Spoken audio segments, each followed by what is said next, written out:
तो तू डूब के मर जा रे चुल्लू भर पानी। अगर नाम नहीं लोगे तो साधु बड़ी बारी बात बोलते हैं, डूब के मरना ही ठीक है।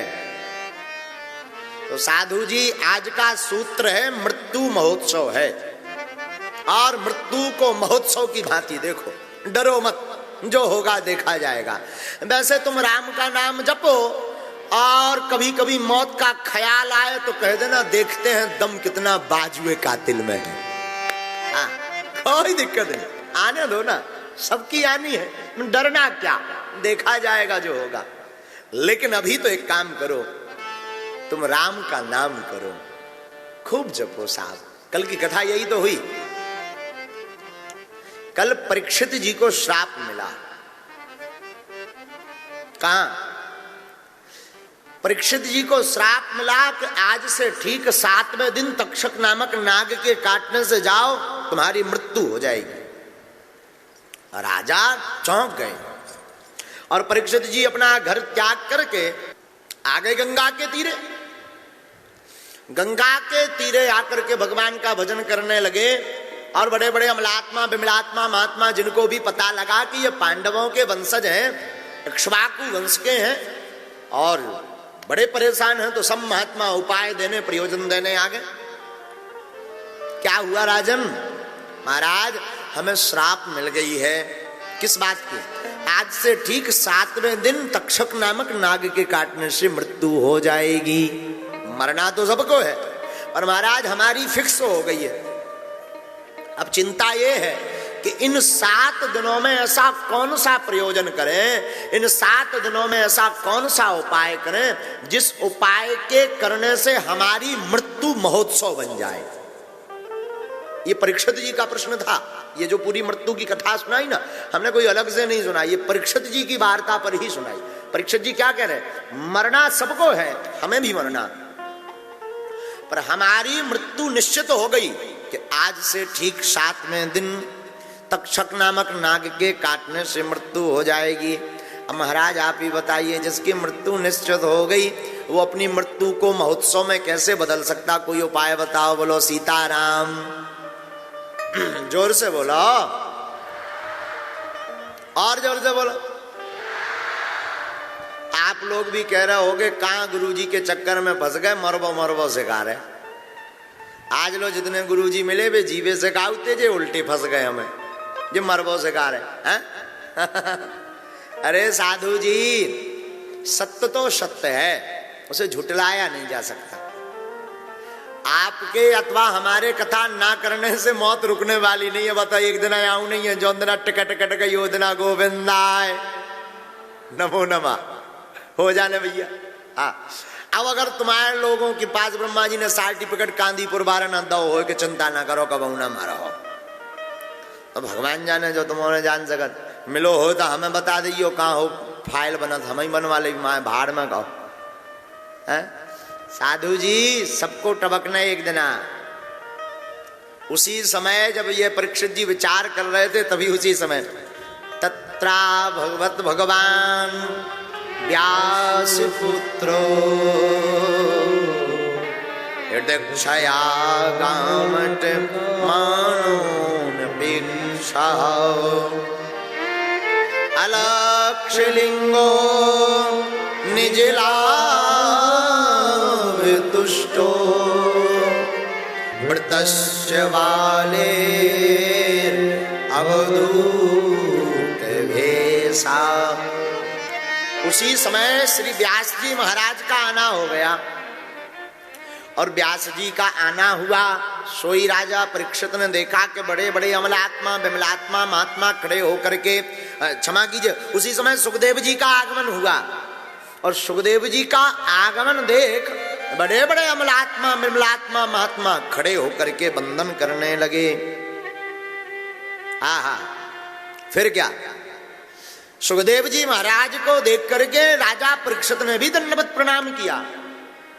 दिखने में तो बड़े छोटे हैं, पर इतने बड़े बड़े महात्मा दंडवत प्रणाम कर रहे हैं, लग रहा है ये कोई साधारण नहीं है, कोई पहुंची हुई विभूति है। सोई परीक्षित जी ने प्रणाम कर लिया, चरण पकड़ ले, महाराज आपकी जय हो। सुखदेव जी बोले राजन कल्याण हो। महाराज बुरा ना मानो तो मैं पूछूं कुछ? हाँ हाँ, ऐसाम संस्मरणात्। महाराज क्या सुनना चाहिए, क्या नहीं सुनना चाहिए? मरणासन्न प्राणी का धर्म क्या है? जिसकी मृत्यु निश्चित हो गई हो उसे क्या करना चाहिए? महाराज जिसकी 7वें दिन मृत्यु निश्चित हो गई हो उसे क्या करना चाहिए? सुखदेव जी हंस गए। राजन आए हुए हमें देर नहीं भई, बैठने को पूछा नहीं, जलपान को पूछा नहीं, सीधा तुमने जो है हमारे ऊपर प्रश्नों की झड़ी लगा दी। चरण पकड़ करके परीक्षित जी बोले महाराज हमें पता है तुम महात्मा ज्यादा देर तक ना टिको, आप सब महात्मा गोदोहन काल से ज्यादा नहीं टिकते, क्या पता है आप भाग जाओ, हमारे प्रश्न धरे के धरे रह जावे, तो पहले उत्तर दे जाओ फिर जाइयो। बोलो व्यास नंदन भगवान की। सुखदेव जी हंस गए और हंस करके गदगद होकर के पता है क्या बोले? वरीयाने सते प्रश्ना क्रतो लोके हितो नृप आत्मविद संमिता पुंसा श्रोतव्या दिशुया परा। देखो राजा, बात तो तुमने बहुत प्यारी कही, जिसकी मृत्यु निश्चित हो उसे क्या करना चाहिए? देखो ये प्रश्न केवल परीक्षित जी का नहीं है, हम सबका है, क्योंकि मरना तो हम सबको है। राजा परीक्षित ने दूसरा प्रश्न क्या किया? महाराज क्या श्रवणीय है और क्या अश्रवणीय है, क्या अनुकरणीय है और क्या अनुकरणीय नहीं है? चौथा प्रश्न, महाराज जिसकी 7वें दिन मृत्यु निश्चित हो गई हो उसे क्या करना चाहिए? एक बात, ये प्रश्न भी हम सबका है, क्योंकि 7 दिन के अंदर हम सबको मरना है। चाहे बुधवार को मरो, चाहे गुरुवार को मरो, चाहे शुक्रवार को मरो, टवक ने 7 ही दिना के अंदर है। 8वां दिन अब स्पेशल नहीं बनूंगा, बोलो सीताराम। तो क्या करना चाहिए? सुखदेव जी बोले राजन जिसकी मृत्यु निश्चित हो गई हो उसे गोविंद की शरणागति लेनी चाहिए। हाँ, और महाराज गोविंद से प्रेम कैसे होगा? ठाकुर जी से प्रेम करना है तो श्रोतव्य, भगवान की कथा को सुनना चाहिए। भगवान से प्रेम करना है तो भगवान की कथा सुनो। हम लोग एक बहुत बड़ी भूल करते हैं, बोलो क्या? एक भूल करते हैं हम लोग, सबसे बड़ी भूल ये करते हैं, संसार को तो लेते दिल से, परमात्मा को लेते हैं तन से, और होना उल्टा चाहिए, परमात्मा को मानो दिल से, संसार को मानो तन से।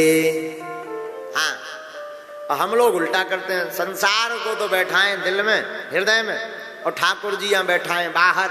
दूध चढ़ा दो अब तो भगवान कृपा कर ही दे, अरे भैया किलो भर दूध चढ़ाओ, महीना भर कछु नहीं भवा, लगत भगवान है ही नहीं, ठटरी के बरे हैं। केवल दूध चढ़ाने से क्या कल्याण हो जाएगा? भगवान की कृपा पानी है तो पहले ठाकुर जी से प्रेम करो। महाराज प्रेम कैसे होगा? तो श्रोतव्य, प्रेम होगा, भगवान की कथा सुनो, खूब सुनो,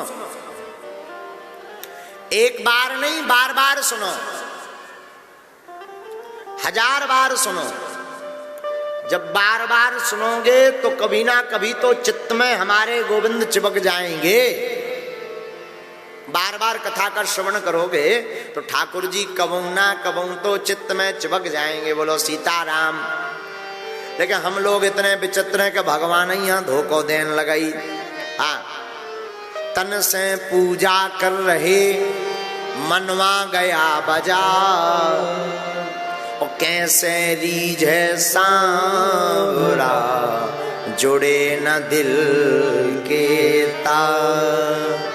तन से तो पूजा कर रहे पर मनी राम जी बाजार में घूम रहे, कछु जने अपने घर से कथा सुनवे निकले थे कांदीपुर हनुमान जी लो, और कथा सुनवे तो आए, लेकिन इतन की चाट पकौड़ी में ऐसे बिद गए कि पंडाल लो आ ही नहीं पाए। हाँ, अब घरे जाके खूब बतावे हम अपनी घर वाई हैं, अपनी लोग आई हैं, हम तो कथा सुने आए बागेश्वर वाले महाराज की, हे आगी के लगे फुल की थे पियत रहो। हाँ, अब तुम बाद में कहो महाराज मैंने तो पूरी भागवत सुनवे के लाने भगत गौ में धूप में घाम में महाराज खड़ो रहो, पानी पीवे नहीं मिलोवा, बैठवे नहीं मिलोवा, और मैं 7 दिना गौ कछु नहीं भवा, नक कटाते टिकियां पियत रहो, कहे कथा सुनत रहो। हैं? अरे भैया कथा का मतलब है कथा में बैठ जाओ तो उठो मत, कथा के लिए गए तो वृथा मत घुसेड़ो। हाँ, वृथा को दूर धरो।